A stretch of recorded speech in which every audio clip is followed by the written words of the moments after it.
So the name of our business is UI Charitable Advisors. At UI Charitable Advisors, we are a philanthropic advisory firm. What that means is that we help our individual donors, and a lot of the work we do is through financial professionals as well. So financial advisors, CPAs, trust and estate attorneys, really anyone working in the financial world with tax planning and helping their clients. In the UK, I have seen that businesses, like if we donate something, we pay less tax. It is better to donate some of our money for a charitable cause and then get two things out there. One thing is supporting individuals as a great charity. Second thing is also reducing your cost benefit. Part of that is tax planning with their wealth professional, but part of that is finding a charity or a middleman that can help facilitate that for them. Somebody that can accept whatever that asset is and then help get cash to the charity that they actually want to support. And that's one of the major obstacles we face. People wanted to donate money. They don't think when they are donating, like the critical way to maintain their assets and gain value from there. I know that you wanted to donate, one thing. Second thing, I know that you have a mind to support other people. Third thing, you get benefited out there, and you are the one, you will create the end-to-end process for the clients so they can relax. We offer to maximize, number one, maximize the tax benefit that you get for your giving, and number two, maximize your impact.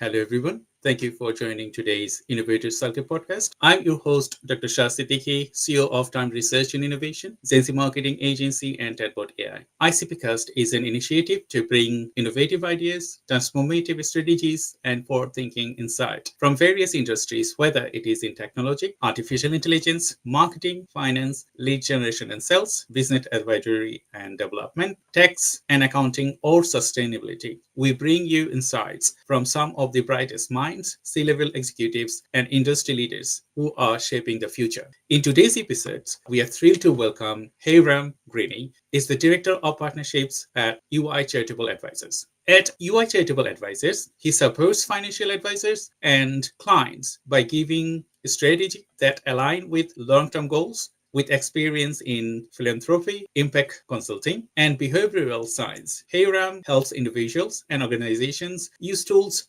like donor advised funds and fiscal sponsorships to make a real difference. Previously, he had strategy development at University Impact and supported training innovation at Vital Smarts. He is passionate about purpose-driven finance and combines sharp insight with a warm relationship-first approach. With his innovative approach, he helps people to be more generous when donating. So today we will discuss from impact to investment, making giving smart with Hyrum Grenny. So to all our viewers, get ready for practical strategies, insightful discussion, and fresh ideas to grow you, succeed, and make an impact.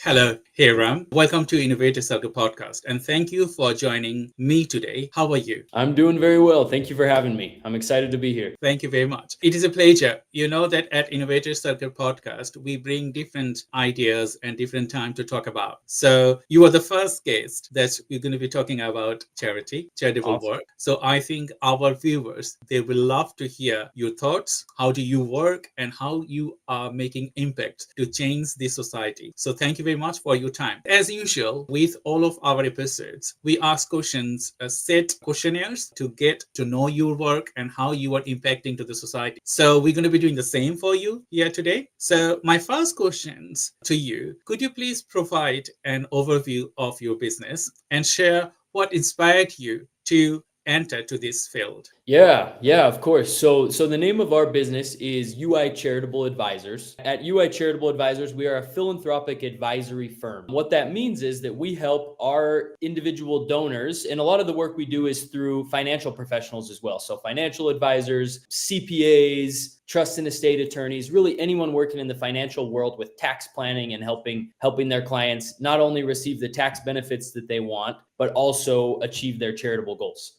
And so our goal is to make charitable giving really easy for all of these parties, whether it's the individual donor or the wealth professional involved. We try to make charitable giving easy. We saw the charitable giving world as a world with a lot of speed bumps and a lot of potholes, regardless of the charitable vehicle that you're using, whether it's a donor advised fund or a fiscal sponsorship or a different type of fund or family foundation, whatever it is. We saw a lot of speed bumps and obstacles put in the way that don't need to exist. And we tried to come into this world to innovate and offer as much flexibility and expertise in charitable giving as possible. So that's a little bit about us and what we do. We use a lot of different charitable vehicles to accomplish that goal. The primary one we use is donor advised funds. So I'll probably focus on that. That's becoming a more and more popular charitable giving vehicle. But we have a number of other vehicles that have spun off of the DAF to help further that goal of making charitable giving easy. That's great to know, Hyrum, because in the UK and in the US, most donation are derived from big income, isn't it? So if you are earning a lot of money in the UK, I have seen that businesses, like if we donate something, we pay less tax.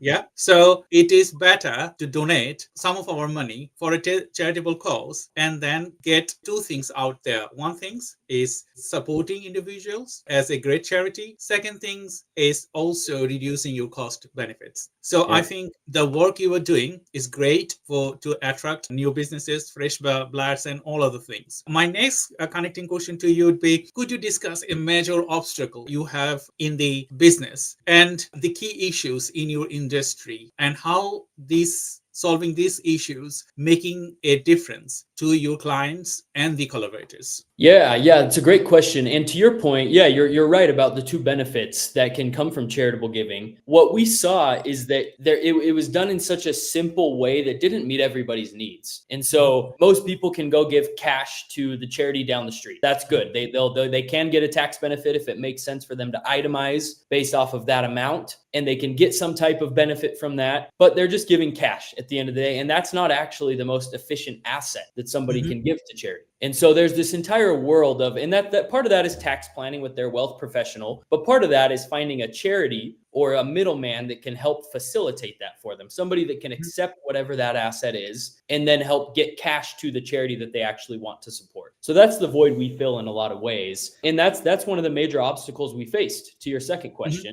Was most charities or most donor advised funds that are doing something similar to what we're doing are limited on the types of assets that they can take. So if you're a wealthy individual, or maybe not even that wealthy of an individual, but you have some type of asset that you'd like to use to do your charitable giving, whether that's a public stock or whether that's a portion of a real estate property that you own or a privately held business, whatever it is, there's an asset that probably has some capital gain on it that's going to make a lot of sense from a tax perspective to give, but we need to find some way to get this illiquid asset to this charity. And that's where we can help facilitate that. So we have a team of legal experts. We have in-house accounting and back office support that we need to be able to take this illiquid asset, accept a donation, and give a tax deduction for that donation at the fair market value of that asset, and then help turn that asset into cash so that the donor can then give that to their favorite charity. And so it's a fairly complicated process, but our whole goal was, how do we help facilitate whatever asset makes the most sense for the donor in whatever time of year makes the most sense for a donor? How do we quickly and cost effectively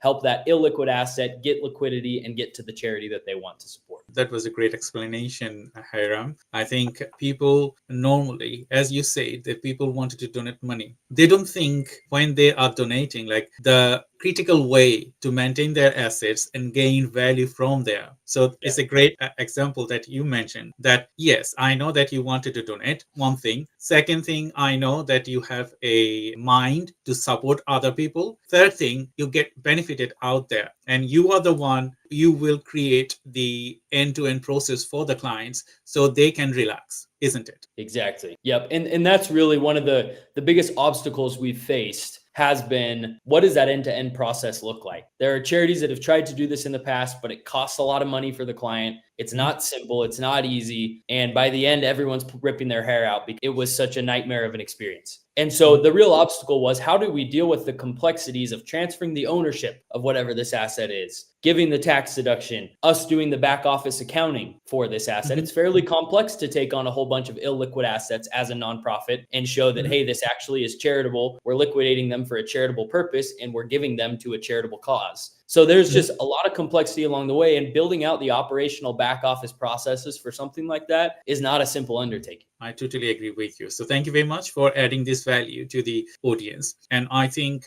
all the viewers, if you're watching this live webinar, feel free to share this with your colleagues, friends, and anyone that you would like. I think they will get a decent value after watching this 𝐈𝐂𝐿𝐴 podcast. So my next question to you, who are the clients you aim to help and what key benefits do you deliver to them? Yeah, the simple answer to that is anybody that is doing some type of charitable giving. And so whether that's in large quantities or small quantities, obviously it's easier to plan with a larger quantity because you're going to be receiving a larger tax benefit, and it's more simple from a tax perspective. But even the smaller amounts, there are different strategies you can use with some of the tools we offer to maximize, number one, maximize the tax benefit that you get for your giving, and number two, maximize your impact. We one of our big priorities at UI Charitable is helping people give in an impactful way. We not only care about getting the money to a charity, but we're saying, how do we help you maximize that impact and the good that you're doing? And we have thesis around impact. We have a model that we've built out of how we measure impact to say, not only are we getting money and helping these charities produce outputs, which is giving them some type of solution. So in places that malaria is really prevalent, an output would be an example of giving people nets, malaria nets around their beds so they are protected from malaria.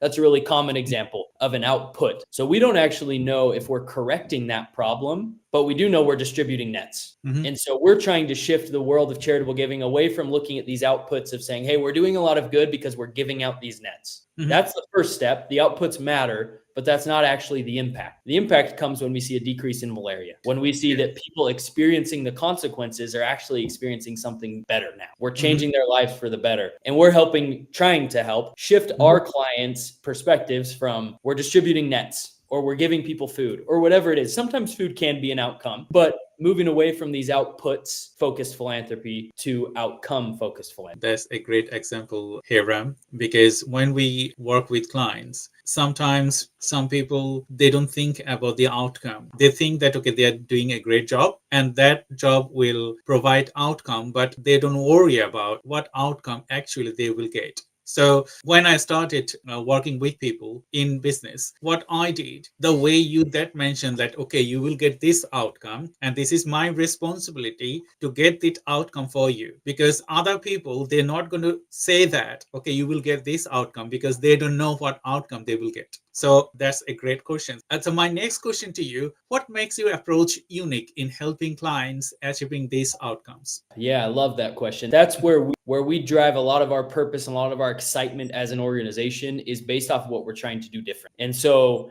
I'll focus on donor advised funds. Donor advised funds are a charitable giving vehicle. It's basically a charitable savings account that you set up, put money into this account that's hosted by a nonprofit. So it's all owned underneath a nonprofit. And when somebody donates to their donor advised fund, you have your own personal, we call them DAFs for short. When you donate to your own personal donor advised fund, you get an immediate tax deduction, and then the funds can sit there and be invested and then given to your favorite charity over time. So you can fund this DAF, have it sit there for a while, and then give to charity over the next 5-10 years, all out of this single account. And our goal with these donor advised funds was to offer as much flexibility as possible. We saw in the world of charitable giving, the world of donor advised funds, that there were a lot of limitations, a lot of guardrails set on these DAFs, that people weren't allowed to give in certain places. They weren't allowed to give to certain types of organizations, and they were very limited in the giving. Our goal was, we want to make charitable giving easy. So if you set up this donor advised fund and you fund it, we want to help you give to whatever organization you're passionate about, whether that's inside your country, internationally, whether that's a nonprofit organization or a for-profit organization. And even we've allowed for impact investing, which was part of kind of the theme that you shared for this conversation was, hey, what if you not only could just give money away, but you could invest money in something impactful? That's the idea of impact investing, is saying not only are you giving to a cause, but you're potentially going to invest in the cause so you can make a return and then give more to the cause after. So I see that as scalable impact. It's saying, let's, rather than just giving a grant, giving the money away, hopefully it does some good and we'll check and try and verify that it does good, but that money's gone because you already gave it. Let's make an investment, try and make a return on that investment, and then continue doing that. And so it's just like investing in the public markets, but it's investing in private, impactful companies. That's a great example. And I think the way you deal with your company previously and the way you're going to be doing in the future, I think if you can make this kind of impactful decision making for your clients, that will transform so many lives full of impact. So thank you very much for adding this value and delivering your talk today with me. And I hope our viewers, they will learn some new tactics and things to take away from this Innovative Circle podcast. So my next question to you, I know that you do partnerships part of your business models, and from your partner perspectives, what benefits make you an ideal collaborator? Yeah, I love that question too. We are completely centered around partnerships in our business.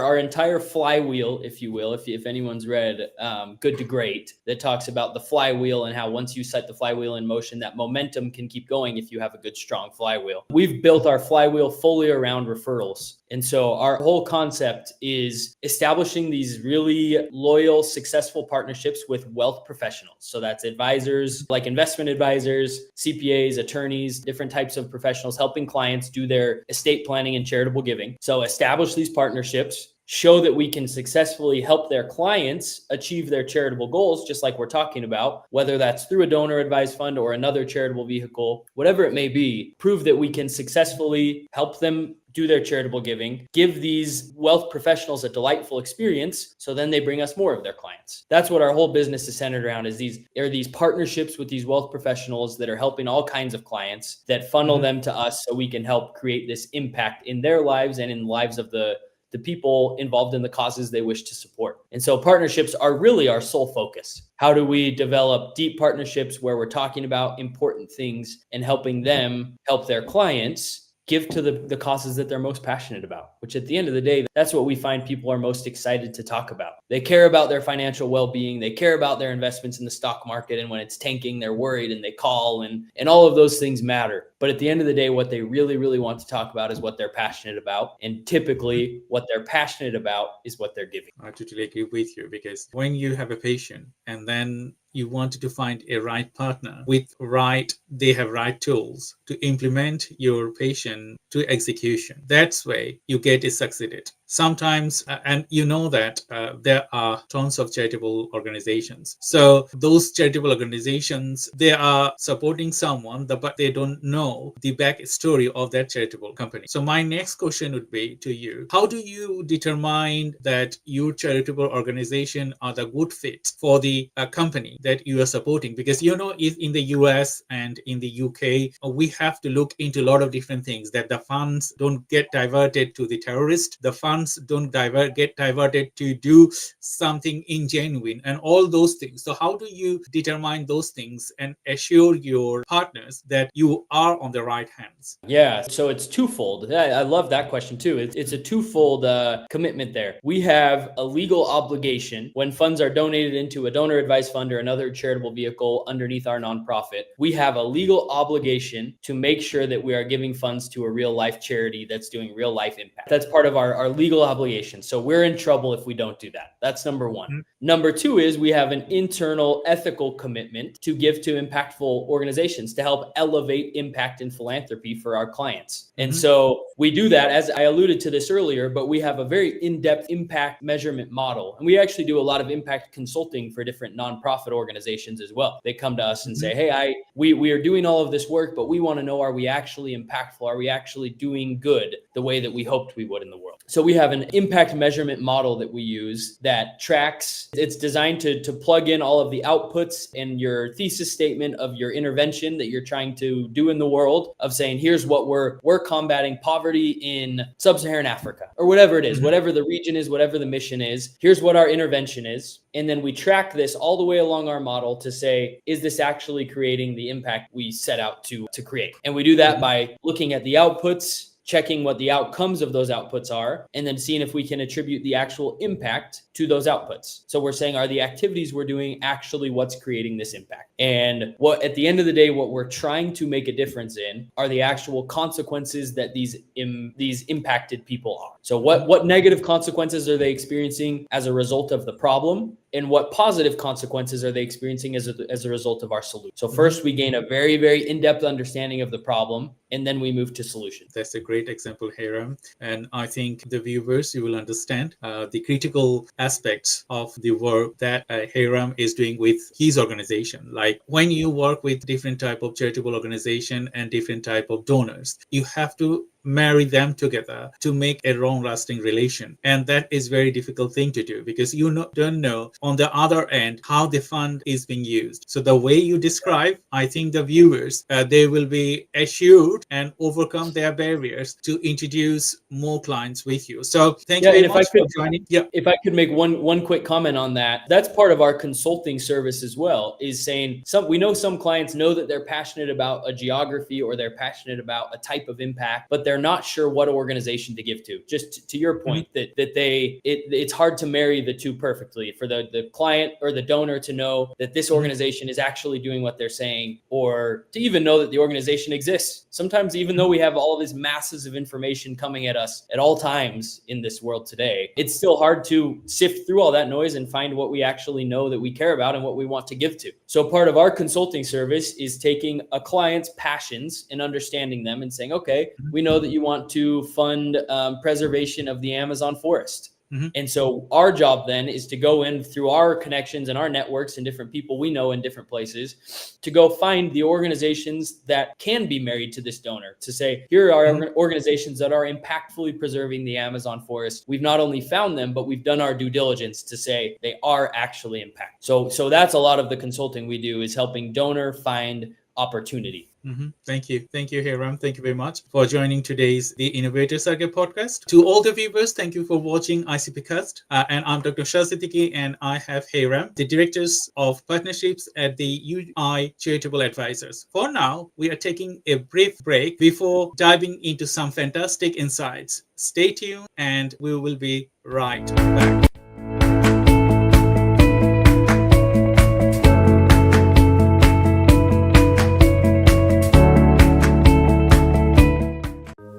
You may know CEOs who consume high-value business content grow their companies 4 times faster, and 81% of business leaders say thought leadership content has directly influenced their buying decisions. So, wondering how to accelerate your success?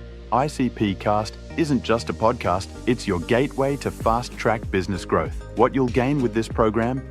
We will bring exclusive insights to learn directly from top executives and industry leaders.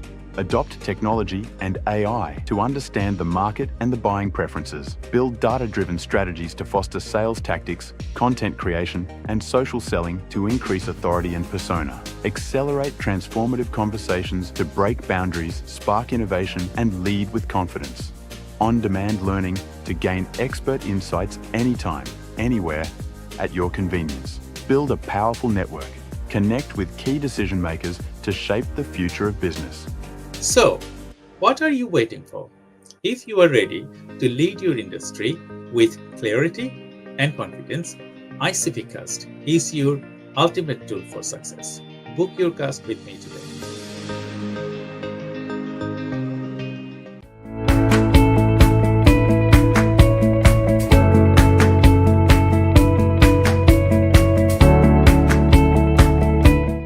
Hello everyone, welcome back to 𝐈𝐂𝐿𝐴. I'm Dr. Shah Siddiqui, and I have Hyrum, the directors of partnerships at the UI Charitable Advisors. We got some exciting insights coming up, so stay with us as we dive deeper into the world of finance, technology, innovation, and charitable work. So let's start it. So thank you, Hyrum, for your time today, and I hope you are also enjoying talking to the viewers, and we will have tons of questions asked in social media when we broadcast this. My next question to you, could you share your insight on upcoming industry trends and how you are adapting to remain ahead? Yeah, we are seeing more and more charitable advisory organizations similar to ours, whether they're donor advice fund providers or foundation management companies, more and more are moving toward being more flexible. We're seeing that more people are wanting to do creative things around the world with their charitable giving, especially high net worth people that are doing a lot of giving are wanting to be more proactive with their giving and get involved internationally, or they are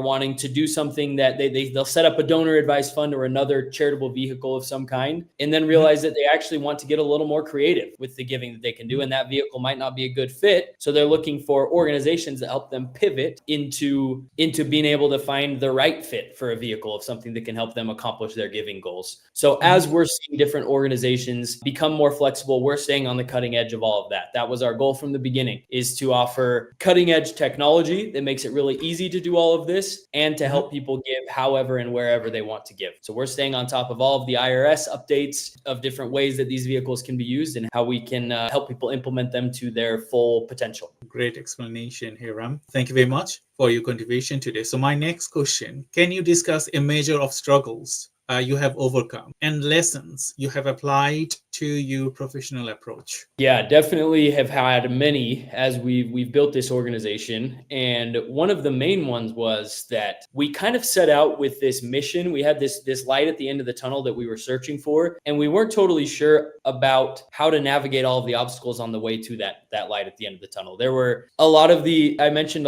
several times, kind of the back office administrative side of things is fairly heavy for the type of business that we're running. We're taking on accepting donations of real estate, private businesses, public securities, all kinds of different assets, cryptocurrency, and there's a lot of really intricate and complex administrative burdens that come along with that. And so I would say one of the biggest obstacles we've run into is not knowing how to manage all of that. In some ways, we jumped into the deep end and started trying to accept these types of donations and figure out what the reporting looked like along the way. And you're able to successfully do it. We're very careful and deliberate as we do it, but a lot of it is learning as you go. And so we had this vision, we had this goal, and we've built up to it over time and learned through complications a lot of times and failures. And the number one insight that I've gained throughout all of these we talked about partnerships earlier in the show here. In order to maintain strong partnerships, one of the number one insights I've learned is that the communication is at the key of all of it. It's at the core of any healthy relationship, is being able to bring up mistakes, to bring up uncomfortable things and address them head on right away. And so even though we haven't known all of the obstacles we would face as we've taken on some of the complexities of our business, we have confronted them with boldness and honesty to our partners at all times. So when there's a mishap, when something goes wrong, when there's a mistake, like there is in any business, we take it head on, we confront it, we talk about it, and we're very quick to communicate those. And as a result, we have some of the most loyal partners you'll ever find. That's a great explanation, Hyrum. Thank you very much. So my next question, how do you measure your success, and both for your businesses and for the client you serve? Yeah, for us, it's simple. We care about more clients. We care about more charitable dollars coming in the door, but our success is measured off of the charitable dollars we deploy. We set up these donor advised funds. We help set up fiscal sponsorships, all these different charitable vehicles with the singular goal of getting this money to the causes that people care about. And so our success is measured by deploying funds to charitable organizations. That's our primary measure. And we want to become, by 2035, one of the top 5 in the US for total charitable dollars deployed. That's really a core benefits for the businesses that you work for, isn't it? Because from this conversation, if I backlink your conversation to your answer now, that you deliver core impacts. That is one of your strengths. And you also take all the burdens from your clients to make them successful when they are giving charity. And I have seen less organization in the UK or in the US, they are doing this way. So probably that's why you are the top 5 in the US. Do you work any organization outside of the US, like UK or any other continent? Absolutely. The charitable giving accounts I mentioned, like donor advised funds, are effective from a tax perspective, of course, for US taxpayers, but we do a lot of giving all over the world. That's one of the flexibilities that we've added to the world of donor advised funds and all of our charitable vehicles, is that we allow for international work. So we're doing impact investing and grant making in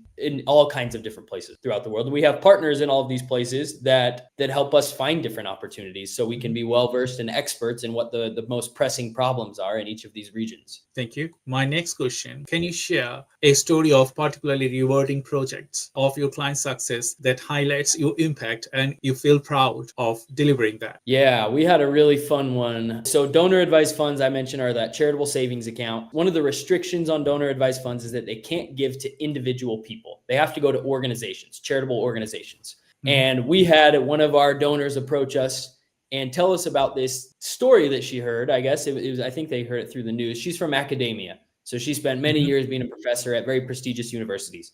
And she told us the story of a professor at a very prestigious university in the US that had published a lot of research about integrity in the workplace. How do we have integrity in the workplace, and what are the causes? How does it affect our relationships? All kinds of different studies. And then it came out many years later that a lot of that research that was published was actually fraud, that the results weren't real, and that it was, I don't know that it was fully made up, but just that the results weren't accurate. And this particular donor that came to us was really frustrated, not only about this case, but just about the concept as a whole. There's not enough academic integrity. People aren't, even the irony of this study being about integrity, but having falsified results is pretty funny. But their point was just that in general, in academia, that we don't hold it to a high enough standard, that it's possible to do these studies and then tamper with the results. So her goal was, what happened in this case was that this professor turned around and sued the whistleblower for defamation, saying that they're coming at me trying to defame me and all of my research. And this whistleblower a lot of times is coming from a position of very little power. You have this university professor at a prestigious university turning around and suing somebody. They clearly have all the power here, likely have more money to push these legal bills and to be able to sue this person. And so they're in a really tricky position. So our donor comes to us and says, how do I help fund these whistleblowers' legal expenses? I want this to continue. I want whistleblowers to be bold, and I want them to question academic studies and make sure that we have integrity with the studies we publish.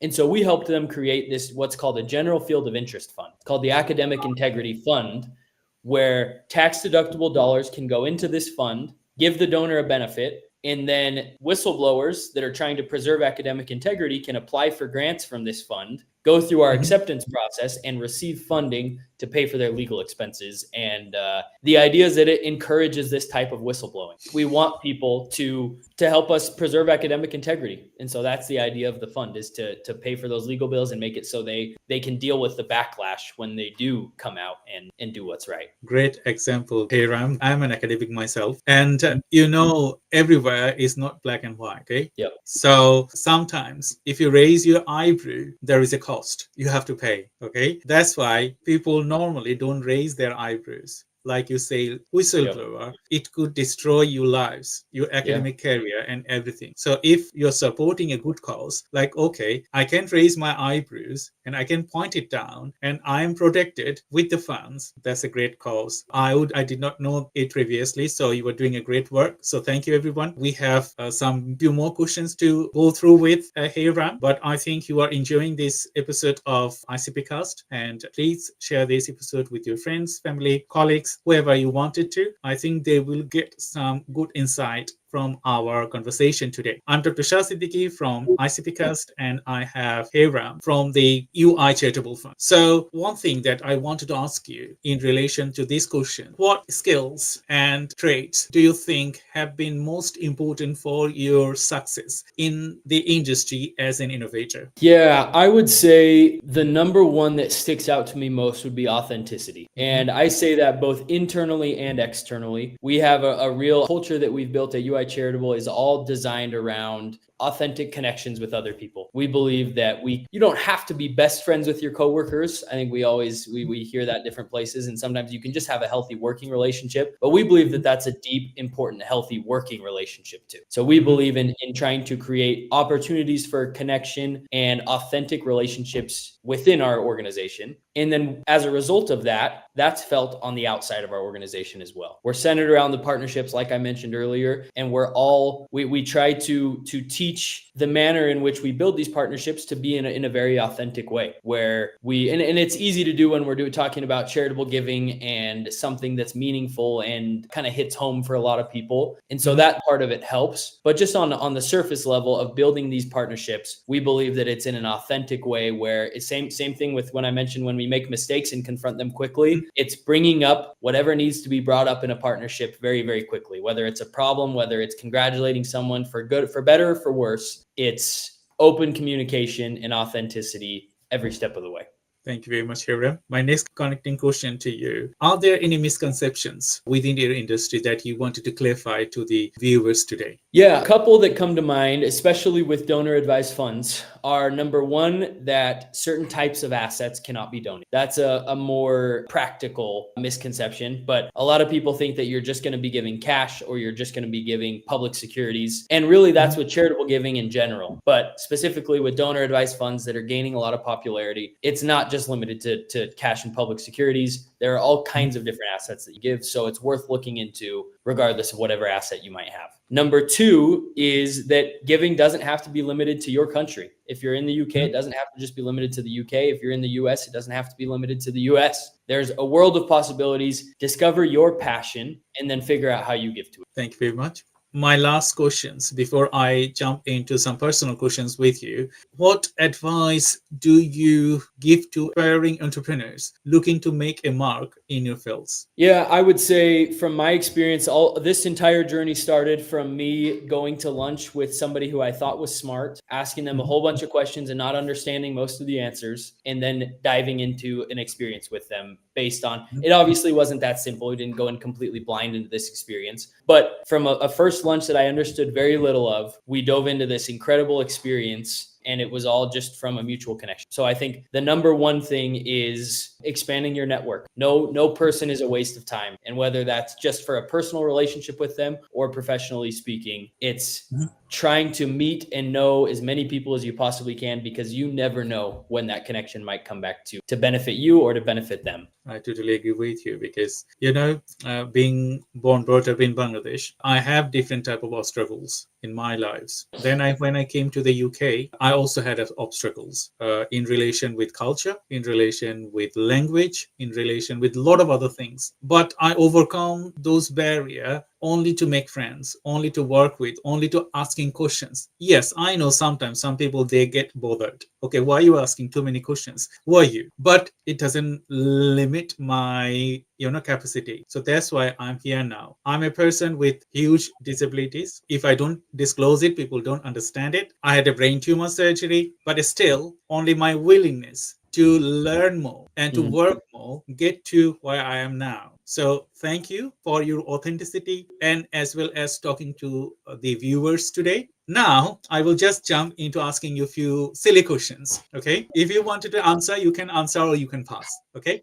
My first questions, do you cook? I cook in very limited capacity. I would say I grill, and that's about as deep as I go. And I also air fry would be the two words I use. Okay. Do you have a family that you wanted to share? Who you have? I don't have a family of my own. I'm currently single, but I have a family that I come from that's fairly large. I have 5 siblings. There are 5 of us. Okay. Do you have siblings rivalry? Yeah, I would say I'm the youngest of the 5, and I would say I had a real sibling rivalry with the next oldest. We grew up playing sports together, doing everything together, and we were very frequently throwing balls at each other, screaming at each other. We're both very competitive, and things didn't usually end pretty.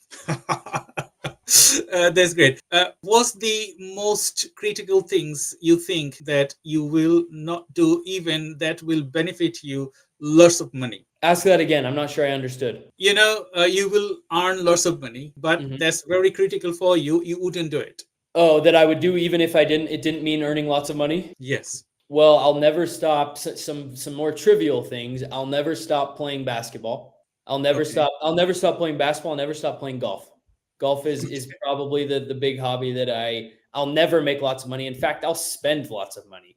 on golf, and I'll never stop playing it. And let's see, on a more meaningful note, I would say that regardless, and I harped on it a little bit earlier, and so to come back to it, it's just the thing that brings me the most satisfaction and joy in life is people, is meeting new people, building meaningful relationships with those people. And regardless of whether or not someone will benefit me down the road, I just find meaning and fulfillment in connecting with those people. So that's one thing that I'll never stop doing. That's great. So I will ask you another question. I give you £1 million. How do you want to spend that £1 million? Oh, that would go to funding this business that I'm passionate about. And more than anything, funding the cause that I care about most personally, which is addiction recovery and recidivism. So helping people that have been longtime addicts and longtime victims of criminal justice systems, regardless of whatever country it is, learn the actual skills they need and the behaviors they need to implement in their lives to change their lives, rather than continuing in the same cycle over and over again of addiction and spiraling. Count me in if you wanted to achieve that success. Why I'm telling this to you? You know, I'm a neurodivergent. You probably know about neurodiversity, and you will see majority of the neurodivergent people, they are in prisons. They are either theft, they are either doing something that they shouldn't do. Okay, instead of solving that problems, what we do, we create more problems. So I think the way you describe, people become criminal due to their environments. Okay, people become criminals due to maybe some imbalance. If we can solve that out, people can become from criminal to me. People can become criminals to you. So that's a great explanation. Thank you very much. And we are near end of our talking today. So a great pleasure to talking to you today, Hyrum. And thank you very much for your contribution. At the end, I just wanted to ask you, do you wanted to add some takeaways for the viewers to take away from this conversation? Yeah, I mean, I would say the biggest takeaway from a business perspective for us is that we want to help people find and figure out how they pursue or fund their passion. And so not to shy away from a challenge like that. It feels overwhelming. It feels daunting to take on something that you may be passionate about it and you may feel really strongly, but it's daunting and scary to go for it. You might fail. You might not know where to go. You might not know where to look. We try to help people figure out how they get there. And so after seeing people and helping people on that journey many times, I think that's the number one takeaway is go for it. And if, of course, we can help in any way, that's what we're here for as well. Thank you very much. So thank you, everyone, for tuning the Innovator Circle podcast. We hope today's conversation with Hyrum, the Director of Partnerships at the UI Charitable Advisors, has sparked fresh ideas and provided valuable insights to elevate your business strategies, whether it is in sales, marketing, finance, innovation, or charity. Don't forget to subscribe to our newsletter on icpcast.com. Share this episode with your network. Leave a review. It helps us reach and inspire more leaders like Hyrum. Like our page on LinkedIn and subscribe to our YouTube channels, Sales Funnel Accelerator and Behind the Scenes Success, contact and updates for upcoming episodes. Until next time, stay inspired, stay curious, keep leading the way of innovation. Thank you. Thank you, Hyrum. Thank you, and bye-bye.